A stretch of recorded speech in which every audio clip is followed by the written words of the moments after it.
काय विषय काय आहे? बाथरूमचं काय काम पूर्ण नाही झालं, त्याच्या उद्घाटनाचं काय विषय? गेले 3 वर्षापासून बाथरूमचं काम रखडलं होतं आणि आज हे लोक बाथरूमचं ओपनिंगला आलेत.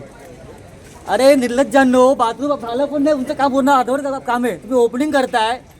हा मग ते पोलका आला का आमच्या बायकांचा की बायकांसाठी खोलतोय?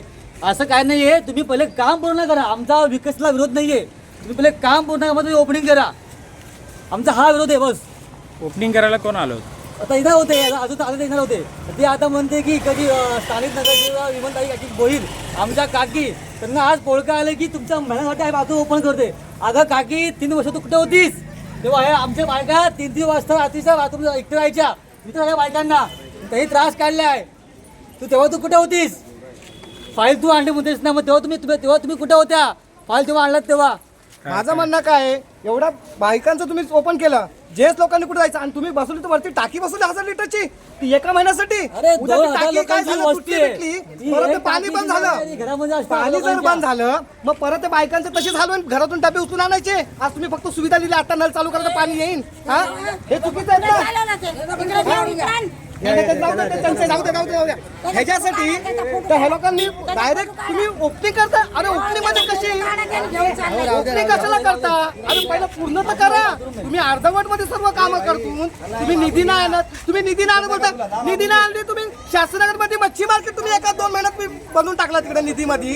तुम्हाला निधी नाही भेटली, त्या मच्छी मार्केट वाल्याला तुम्हाला निधी भेटली का? शास्त्रनगरला जाऊन बघा, त्या मच्छी मार्केट निधीमध्ये बनवलंय. मुख्यमंत्री आहे, प्रधानमंत्री आहे, म्हणजे मंत्री खाते मग निधी मिळत नाही. तुम्ही सोडून द्या खुर्च्या, आम्ही बघतो काय ते.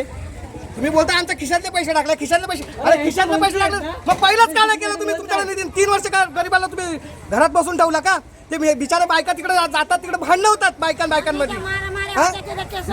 नाही तर काय? आणि त्या बिचारा माणसं संडासला जाते तर त्यांच्या पाय नाल्याने पडपड त्याचे हातपाय मोडे तर घराने पडले तर वावळात 6-7 महिने झाले तरच तो बिचारा आले विचारायला. तेव्हा का नाही आले? त्या वावळा विचारलं तू आले कसं पडलं?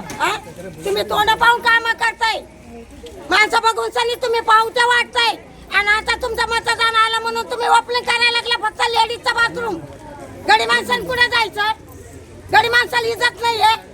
जेंट्स होईल ना तो लेडीजचा चालू करायचा तोपर्यंत कोणी चालू करून द्यायचं नाही ना मी बाथरूम नाही उद्घाटन करू नका देऊ. लेडीजचं जाऊ द्या, लेडीज लोक जाऊ द्या बिचारे. उद्घाटन नाही करून द्यायचं. उद्घाटन कधी करा, तुम्ही बंद करा.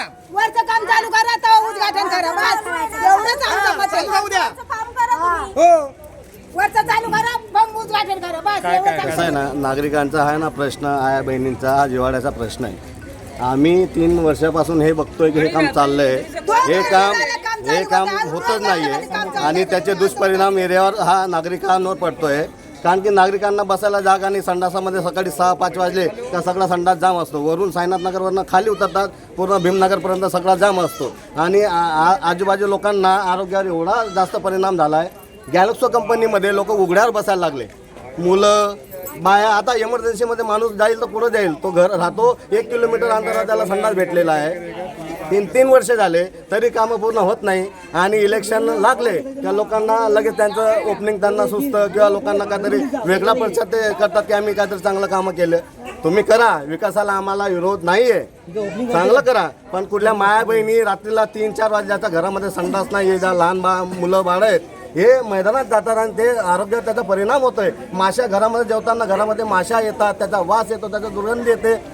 हे बघणार कोण? याचं बोलत कोण? आणि जेव्हा कुठल्या माया बहिणीला रात्रीला येता जाता रस्त्याने कुत्रे आहेत, कुणी गरदुरले आहेत, कसे माय बहिणी काही सुरक्षित कसं ठेवतील ते? हे असं लांब संडास बाथरूम 4-6 वर्ष चालू देतील तेव्हा हे अत्यंत चुकीचं आहे. इलेक्शन लागल्यावरच हे असे का चोटगे यांना सुचतात. हे राजकीय स्टंट हे करणं बंद करावं आणि हे काय कोणाचं काम करत नाही. हे काय कोणाचे कामं करत नाही, नागरिकांचे कामं करतात. नागरिकांचं सेवक त्यांनी केलं. समजा वरून काही इच्छी आली महिलाला तर फक्त तोंड बघूनच पावत्या वाटायच्या महिलाला. जे मोठ्या बोलणार आहेत ते त्यांना बरोबर वाटणार, जे नाही बोलणार आहे त्यांना नाही वाटणार. त्यांच्यासाठी नाही, महिलासाठी काही. तुम्ही सगळ्याला सगळं द्या ना. ज्या बाई जो आहे, ज्याला मुलगा नाही, ज्याला मुलीच आहेत, जिला कोणी सांभाळणार नाही, तिला कोणाचा आधार नको आहे. ज्या बाईला जर आधारच नाही त्या बाईला तिला कुठं जगावा? आमच्या सारख्याने कुठं जगावा? मी फक्त आपला साथ विनंती करते, आम्हाला तुमच्यासोबत काही वाद काही नाही घालायचं आहे. तुमचं आणि आमचा काही तुमचा आमचा काही विरोध नाही, तुमचा दुश्मन नाही आहे. आमचं म्हणणं एकच आहे, तुम्ही बाथरूमचं काम पूर्ण करा, मग तुम्ही ओपनिंग करा. त्याविषयी स्वतः आम्ही ओपनिंग करू तुमचं स्वागतासाठी, पण तुम्ही काम पूर्ण करा, तुम्ही ओपनिंग करा. आमचं हे म्हणणे बस. आज इथे सर्व नागरिक जमलेले आहेत, सर्व निषेध करण्यासाठी जमले आहेत. त्याचं कारण हे की फक्त हा बाथरूम फक्त अर्धवट बांधलेला आहे, पुण्यामध्ये बाथरूम बांधलेलं नाही आहे. आज लोकांनी विरोध का केला आहे? कारण की तुम्ही आज उघडण करून जाल, उद्या वाजता तुम्ही पाहायला पण येणार नाही आहेत. त्यामुळे उघड केलेलं आहे. आमचं एकच म्हणणं आहे की पुण्यामध्ये बाथरूम बांधा, त्याच्यानंतरच तुम्ही बाथरूमचं उद्घाटन करा. आता आम्ही त्यांचं उद्घाटन न करता त्यांचा डाव उधळून लावलेला आहे. आता आम्ही तो बाथरूम स्वतः वापरणार आहेत. यांचं उद्घाटन न करता आम्ही स्वतः पब्लिक वापरणार आहेत, कारण की हे पब्लिकचं राज्य आहे आणि पब्लिक बोलेल तेच चालणार. हे नगरसेवक यांच्या पद्धतीने इलेक्शन आले की बाथरूम ओपन करणं ते चालणार नाही. त्यामुळं आता पब्लिकचा निषेध आहे, तो आज सर्व नगरसेवकांनी पाहिलेला आहे आणि त्या यापुढे तो सुधारतील असं मला वाटतंय. धन्यवाद.